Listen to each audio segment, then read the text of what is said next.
2026년 초 국제위성 데이터 표준위원회 회의실에서 일어난 일은 제 40년 커리어를 통틀어 가장 이해할 수 없는 순간이었습니다. 힘 있는 나라들이 데이터를 쥐고 놓지 않던 그 자리에서 단 한 나라만이 조건 없이 모든 것을 공개했습니다. 그 나라는 미국도 유럽도 아니었습니다. 바로 대한민국이었죠. 저는 그때까지 한국을 기술은 뛰어나지만 국제 질서를 만드는 나라로는 생각하지 않았습니다. 하지만 그날 이후 제 생각은 완전히 바뀌었습니다. 오늘은 그 이야기를 여러분께 들려드리려 합니다. 이 영상이 도움이 되셨다면 구독과 좋아요 부탁드립니다. 여러분의 관심이 더 좋은 이야기를 만드는 힘이 됩니다. 저는 로버트 맥클레인입니다. 캐나다 출신으로 국제위성 데이터 표준위원회에서 30년 넘게 일했고 마지막 10년은 의장직을 맡았습니다. 제 일은 간단했습니다. 각국이 보유한 위성 데이터를 어떻게 공유하고 누가 먼저 접근하며 어떤 조건으로 쓸 수 있는지를 정하는 거였죠. 한마디로 기준을 만드는 사람이었습니다. 나는 평생 기준을 만들어 온 사람이었습니다. 1975년 토론토 대학교에서 지구물리학을 전공하면서 처음 위성 이미지를 봤습니다. 그때만 해도 흑백 사진 몇 장이 전부였죠. 하지만 그 속에 담긴 가능성은 무한했습니다. 졸업 후 캐나다 정부 우주청에 들어가 20년을 일했고 2005년에 국제기구로 자리를 옮겼으며 2015년에는 의장 자리까지 올랐습니다. 제 책상 위에는 늘 각국이 제출한 데이터 공유 제안서가 쌓여 있었고 저는 그 문서들을 밤늦게까지 검토하며 누가 얼마나 공개할지를 결정했습니다. 제가 직접 서명한 양자 협정만 해도 243건이었고 제가 주재한 국제회의는 수백 번에 달했습니다. 제 사무실 벽에는 각국 정상들과 찍은 사진이 걸려 있었고 명예 박사 학위도 3개나 받았습니다. 데이터는 힘이고 힘은 곧 협상력이며 협상력은 국제 질서를 만든다고 믿었습니다. 이건 단순한 믿음이 아니었습니다. 실제로 그렇게 작동했으니까요. 미국이 가장 많은 위성을 보유했고 유럽이 가장 정교한 분석 기술을 가졌으며 일본은 아시아 지역 데이터의 허브 역할을 했습니다. 그리고 그 나라들이 회의실에서 가장 큰 목소리를 냈습니다. 실제로 제가 참석한 회의에서 미국 대표는 늘 앞줄에 앉았고 유럽 대표는 의제를 주도했으며 일본 대표는 아시아 블록을 대표해서 발언했습니다. 그래서 위성 데이터는 언제나 가진 자의 것이었습니다. 먼저 공개하는 쪽은 손해를 본다. 이건 냉정한 국제사회의 상식이었습니다. 적어도 그날 회의실에 들어가기 전까지는 그랬죠. 제가 직접 작성한 규정에도 그렇게 명시돼 있었습니다. 제1조 데이터 제공 전 상호 검토 절차를 거칠 것. 제2조 공개 범위는 협의를 통해 결정할 것. 제3조 비용 분담 원칙을 우선할 것. 이 세 가지가 국제위성 데이터 공유의 핵심 원칙이었습니다. 누구도 이 원칙에 이의를 제기하지 않았습니다. 왜냐하면 이게 모두에게 이익이었으니까요. 아니 정확히는 힘있는 쪽에게 이익이었습니다. 작은 나라들은 목소리를 낼 기회조차 없었죠. 저는 그 사실을 알면서도 외면했습니다. 이게 현실이라고 생각했으니까요. 회의실 창밖으로 제네바 호수가 보였지만 저는 그 풍경을 즐길 여유가 없었습니다. 언제나 다음 협상, 다음 조율, 다음 타협을 준비해야 했으니까요. 퇴근길에 아내가 물었습니다. 당신은 정말 옳은 일을 하고 있는 거냐고요. 저는 대답했습니다. 이게 최선이라고요. 하지만 속으로는 확신이 없었습니다. 2026년 1월 셋째 주 화요일이었습니다. 새벽 4시에 제 전화기가 울렸습니다. 미국 해양대기청 수석 연구원 데이비드였습니다. 목소리가 떨리고 있었습니다. 맥클레인 큰일입니다. 지금 당장 데이터를 보십시오. 저는 잠옷 차림으로 노트북을 켰습니다. 화면에 펼쳐진 건 빨간색과 주황색으로 뒤덮인 지구 지도였습니다.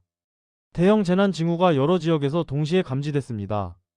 북미 서부 해안, 특히 캘리포니아부터 브리티시 컬럼비아까지 이어지는 2000km 구간의 이상 기류 패턴이 포착됐습니다. 풍속이 평소보다 40% 증가했고 습도는 15% 감소했습니다. 알래스카와 캐나다 북부를 잇는 북극 해빙은 72시간 사이에 표면 온도가 섭씨 8도나 올랐습니다. 이건 정상적인 변화가 아니었습니다. 동남아시아, 특히 태국 북부와 미얀마 국경 지역은 건조 지수가 위험 수준을 넘어섰고 강풍 예보까지 겹쳤습니다. 각각 떨어져 있던 징후들이지만 기상학적으로 종합하면 명백한 대규모 기후 재난의 전조였습니다. 미국 해양대기청의 수석 연구원이 제게 이메일을 보냈습니다. 이 패턴들이 겹치면 한 달 안에 북미 서부에서 대형 산불이 발생하고 동시에 동남아에서는 홍수와 산사태가 일어날 거라고요. 문제는 이 징후들을 제대로 파악하려면 여러 나라의 위성 데이터를 결합해야 한다는 거였습니다. 한 나라 위성으로는 부분만 보이니까요. 미국의 랜드셋 8호는 육지 표면 온도 변화를 정밀하게 잡았고, 유럽의 센터널 시리즈는 대기 중 수분 함량과 바람 패턴을 추적했으며, 일본의 HIMAWARI 8호는 10분 간격으로 구름 움직임을 실시간 촬영했습니다. 그리고 한국의 아리랑 7호는 해상도 0.3m로 지표면 변화를 찍었고, 천리안 2호는 아시아 지역 기상 데이터를 제공했죠. 모두가 봤습니다. 각국의 위성이 같은 위험 신호를 포착하고 있었습니다.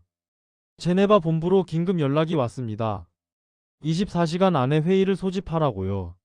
각국 대표 17명이 제네바로 모였습니다. 미국에서 3명, 유럽에서 5명, 일본, 중국, 인도, 호주, 그리고 한국까지. 회의실은 긴장감으로 가득했습니다. 모두가 알고 있었습니다. 지금 우리가 가진 데이터를 합치면 재난을 정확히 예측할 수 있다는 것을요. 컴퓨터 시뮬레이션만 돌리면 됐습니다. 하지만 아무도 먼저 내놓지 않았습니다. 각국 대표들은 이렇게 말했습니다. 분석이 더 필요합니다. 국내 보안 검토가 먼저입니다. 공식 요청서를 제출해 주십시오. 법무팀 승인 대기 중입니다. 예산 승인이 나지 않았습니다. 상부 결재가 필요합니다. 저는 그 말들이 너무 익숙해서 불편하지도 않았습니다. 이게 정상이었으니까요. 회의는 2시간째 진행됐지만 단 한 장의 위성 이미지도 공유되지 않았습니다. 그냥 서로 눈치만 보고 있었죠. 커피가 식고 시계 바늘이 돌아가고 회의실 공기가 무거워지는 동안 지구 어딘가에서는 재난이 조용히 다가오고 있었습니다. 저는 의장석에 앉아 생각했습니다. 이게 맞나? 사람들이 위험에 처해 있는데 우리는 여기서 절차 타령만 하고 있는 건가?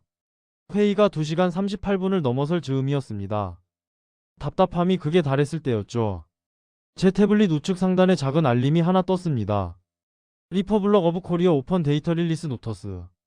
처음엔 오타인 줄 알았습니다. 아니, 오타이기를 바랐는지도 모릅니다. 공개라는 단어가 이 타이밍에 나올 리 없었으니까요. 회의 중에, 그것도 협상이 한창 진행 중일 때 데이터를 일방적으로 공개한다는 건 협상 테이블을 박차고 나가는 것과 같았습니다. 국제 외교에서 이건 거의 금기였습니다. 40년 경력 동안 이런 경우는 단 한 번도 본 적이 없었습니다. 보통은 공개 전에 적어도 일주일, 아니 최소 72시간 전에는 사전 통보를 하거든요. 그게 예의고 외교 관례였습니다. 손가락이 떨렸습니다. 혹시나 싶어 파일을 열었습니다. 그 순간 제 눈앞에 펼쳐진 건 가공되지 않은 순수한 원본 위성 데이터였습니다. 로딩바가 천천히 차올랐고 화면 가득 숫자와 이미지가 펼쳐졌습니다. 아리랑 7호가 지난 72시간 동안 북미 서부와 동남아시아 상공을 촬영한 고해상도 이미지 847장, 천리안 2호가 10분 간격으로 수집한 기상 관측 데이터 실시간 스트림, 그리고 이 데이터를 분석하는 데 필요한 모든 메타데이터까지 포함되어 있었습니다. 좌표계는 WGS84, 촬영 시각은 UTC 기준, 해상도는 0.3m, 스펙트럼 밴드는 가시광부터 근적 외선까지 12개, 심지어 대기 보정 계수와 기아 보정 파라미터까지 전부 공개돼 있었습니다. 조건이 없었습니다. 라이선스 동의서도 없었고 사용료 청구서도 없었으며 데이터 제공 계약서도 없었습니다. 사전 협의 요청도 없었습니다.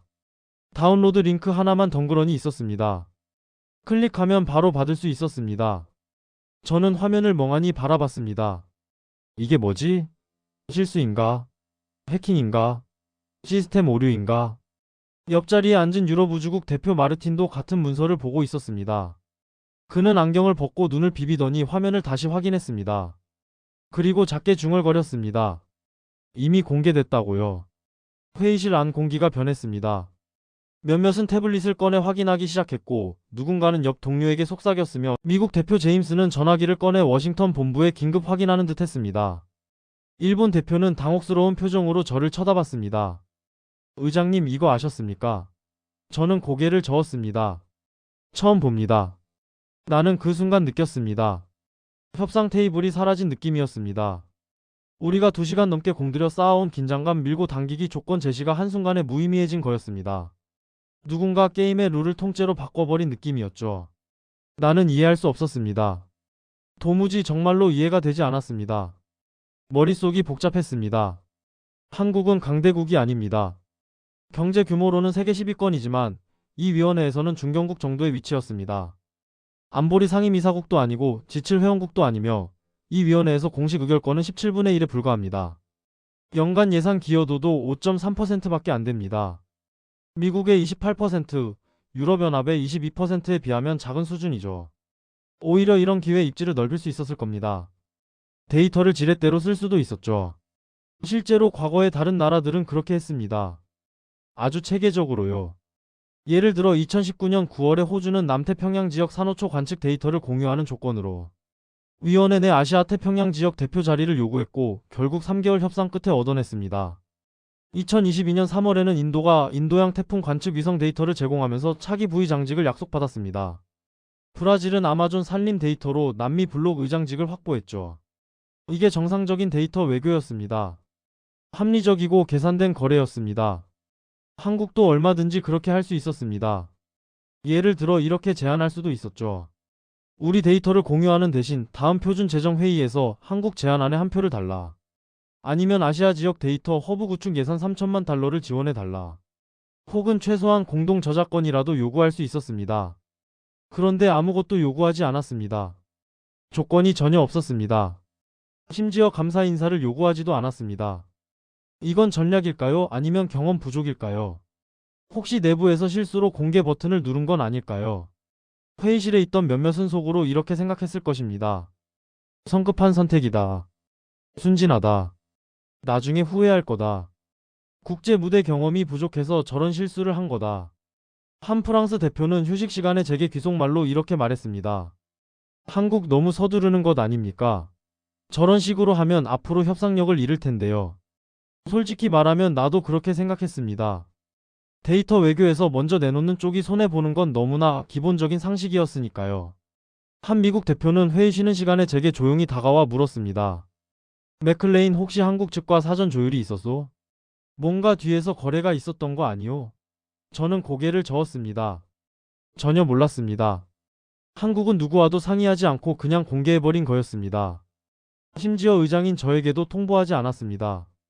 회의실 분위기는 묘했습니다. 감사보다는 당혹감에 가까웠습니다. 우리가 이틀 동안 이메일 주고받고 전화회의하고 조건 따지며 신경전을 벌이던 게 한순간에 의미 없어진 기분이었죠. 누군가는 속으로 화가 났을지도 모릅니다. 자기들끼리 협상력을 겨루며 밀고 당기던 게임판에 갑자기 룰을 무시하는 플레이어가 나타난 셈이니까요. 하지만 시간이 지나자 이상한 일이 예상치 못한 일이 벌어지기 시작했습니다. 한국이 공개한 데이터를 기준으로 각국의 분석 속도가 눈에 띄게 빨라지기 시작했습니다. 마치 퍼즐의 중심 조각이 맞춰지면서 나머지도 쉽게 들어가는 것처럼요. 회의 다음날 아침 9시 미국 해양대기청 NOAA는 한국 아리랑 7호의 0.3m 해상도 데이터와 자국 랜드새 8호의 30m 해상도 정보를 결합해서 북미 서부 지역 72시간 예측 모델을 완성했습니다. 원래는 데이터 수집부터 분석, 검증 모델 완성까지 최소 일주일이 걸리던 작업이었죠. 담당 연구원 캐서린이 제게 긴급 이메일을 보냈습니다. 맥클레인 의장님, 한국 데이터 덕분에 작업시간이 83% 단축됐습니다. 이 정도 해상도와 메타데이터 품질은 처음 봅니다. 유럽 우주국 ESA는 한국 천리안 2호의 10분 간격 실시간 기상 데이터를 센터널 시리즈와 조합해 북극 해빙 붕괴 지점을 48시간 앞당겨 특정했습니다. 원래는 5일 뒤에나 확인할 수 있었던 정보였습니다. 48시간이라는 시간은 수천 명의 생명을 구할 수 있는 골든타임이었죠.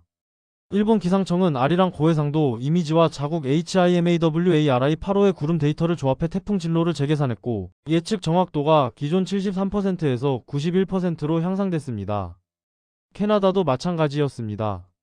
우리 산림청은 한국 데이터를 기반으로 브리티시 컬럼비아 지역 산불 확산 시뮬레이션을 돌렸고 위험 지역 예측 범위가 기존 반경 50km에서 15km로 정밀해졌습니다. 재난 대응 경보가 이틀 앞당겨졌고 대피 결정도 훨씬 수월해졌습니다. 구체적인 숫자가 나왔습니다. 북미 서부에서만 8,300명이 사전 대피했고 동남아시아 태국, 미얀마, 라오스 3개국은 댐 방류 조절과 산불 방지 조치를 72시간 앞당겨 시행했습니다. 인도네시아는 취약지역 주민 2만 명을 안전지대로 이동시켰죠. 결과적으로 예상 피해 지역의 71%가 사전 차단됐습니다. 무엇보다 회의실에서 이상한 말들이 나오기 시작했습니다. 이 데이터를 기준으로 하자. 한국 좌표계로 통일하면 분석이 더 빠르겠는데. 공유된 자료 기준으로 우리 것도 다시 보자. 한국 메타데이터 포맷이 가장 깔끔한데 이걸 표준으로 쓰면 어떨까? 미국 대표가 제안했습니다. 다음 회의부터 한국 공개 방식을 기본 프로토콜로 삼으면 어떻겠느냐고요. 유럽 대표도 동의했습니다. 그때 나는 깨달았습니다. 기준은 선언문이나 합의서로 만들어지는 게 아니라 먼저 쓰이느냐로 만들어진다는 것을요. 한국은 150페이지짜리 표준 제안서를 제출하지 않았습니다. 17개국 서명을 받은 합의문도 만들지 않았고 공식 투표도 요청하지 않았습니다. 그냥 데이터를 냈을 뿐입니다. 그런데 그게 기준이 됐습니다. 제가 40년간 공들여 만든 복잡한 협의 절차 3단계 검토 시스템 17개 조항으로 이뤄진 상호 승인 프로토콜보다 조건 없는 단 한 번의 공개가 더 강력했습니다. 숫자가 말하기 시작했습니다.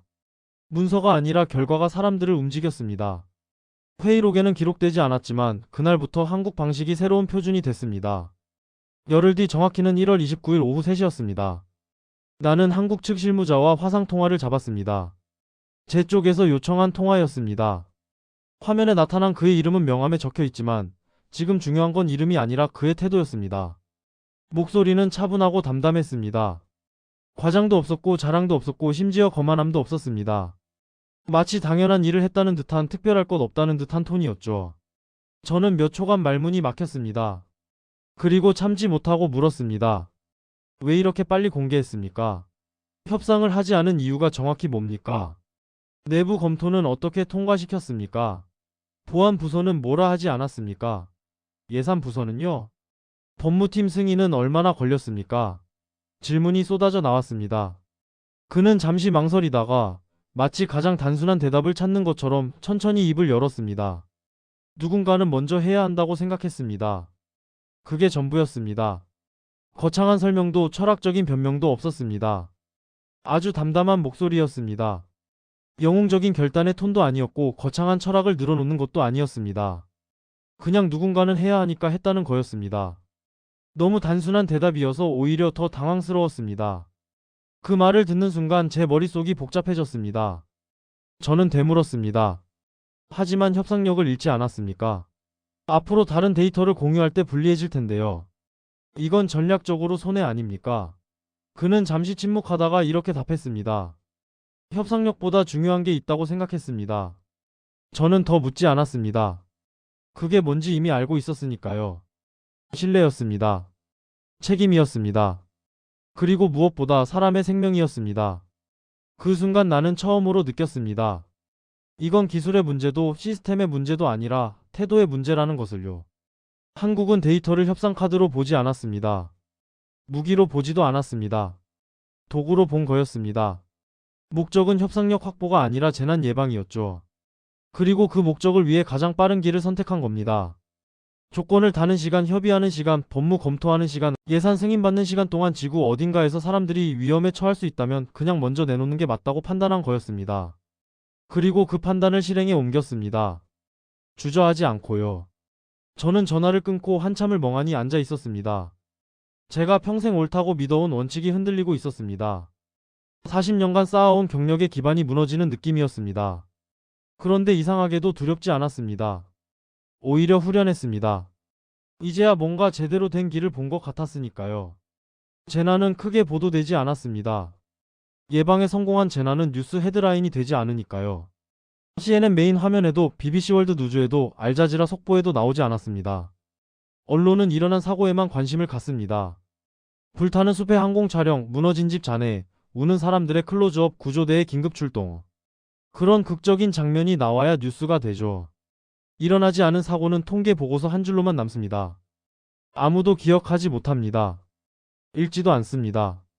숫자로만 조용히 기록될 뿐입니다. 북미 서부 산불 위험도 71% 감소, 동남아 홍수 피해 예상 지역 68% 사전 차단, 북극 해빙 붕괴 지역 주민 대피 완료, 인명 피해 제로, 재산 피해 예상치 대비 85% 감소. 그래서 더 많은 사람이 살아남았습니다. 대피가 제때 이뤄졌고 피해가 최소화됐으니까요. 캐나다 브리티시 컬럼비아의 산불은 초기 24시간 내에 95%가 진압됐고 태국 북부 치앙마이 지역 홍수 예상 지역 주민 1만 8천 명은 사흘 전에 안전지대로 이동했으며 필리핀 루손 섬 해안 지역 태풍은 정확히 예측된 경로를 따라 움직여 피해가 예상의 15% 수준으로 최소화됐습니다. 통계상으로는 조용한 한 달이었습니다. 평화로웠죠. 하지만 회의실 안에서는 조용한 변화가 일어나고 있었습니다. 한 달 뒤 정기회의가 열렸을 때 분위기가 완전히 달라져 있었습니다. 이제 모두가 묻기 시작했습니다. 한국 데이터는 언제 업데이트되나? 이번 지역 관측에도 한국이 참여하나? 공유 계획이 있나? 공유된 자료를 기준으로 우리 것도 다시 보자. 다음 회의 때도 한국 방식으로 진행하면 어떨까? 한 독일 대표는 공식적으로 제안했습니다. 한국의 무조건 공개 방식을 우리 표준 프로토콜 제3장에 모범 사례로 명시하면 어떻겠느냐고요. 미국 대표도 즉시 동의했습니다. 실용적이라고 이미 다들 따라하고 있지 않냐고요. 실제로 그랬습니다. 회의 후 2달 동안 호주가 먼저 남태평양 데이터를 무조건 공개했고 캐나다가 북극 관측 자료를 조건 없이 공유했으며 심지어 미국도 일부 기상 데이터를 사전 협의 없이 공개하기 시작했습니다. 그 누구도 공식적으로 한국을 언급하지 않았지만 다들 알고 있었습니다. 질서가 조용히 이동하고 있다는 것을요. 힘으로 만든 기준은 언제든 깨질 수 있습니다. 상황이 바뀌면 무너집니다. 협상으로 만든 타협은 이해관계가 바뀌면 재협상됩니다. 투표로 정한 규칙은 다음 투표에서 뒤집힙니다. 하지만 신뢰로 만든 기준은 스스로 퍼져나갑니다. 강요할 필요가 없습니다. 명령할 필요도 없습니다. 사람들이 알아서 따라옵니다. 왜냐하면 그게 옳다는 걸 다들 알기 때문입니다. 한국이 그걸 보여줬습니다. 한 미국 국무부 고위 관계자는 회의 후 복도에서 제게 이렇게 말했습니다. 맥클레인, 솔직히 말하면 우리가 주도권을 잃은 것 같소. 한국 방식이 새 표준이 되는 것 같은데 예전 같으면 우리가 그 자리에 있었을 텐데 말이오. 저는 대답하지 않았습니다. 하지만 속으로는 인정했습니다. 맞다고요. 제가 만든 기준은 이제 낡은 것이 됐습니다. 새로운 시대에는 새로운 방식이 필요했고 한국이 그 방식을 보여준 겁니다. 문서가 아니라 행동으로요. 나는 작년 12월 23일에 공식 은퇴했습니다. 크리스마스 이틀 전이었죠. 71세였습니다. 정년보다 2년 일찍 내려놓았습니다.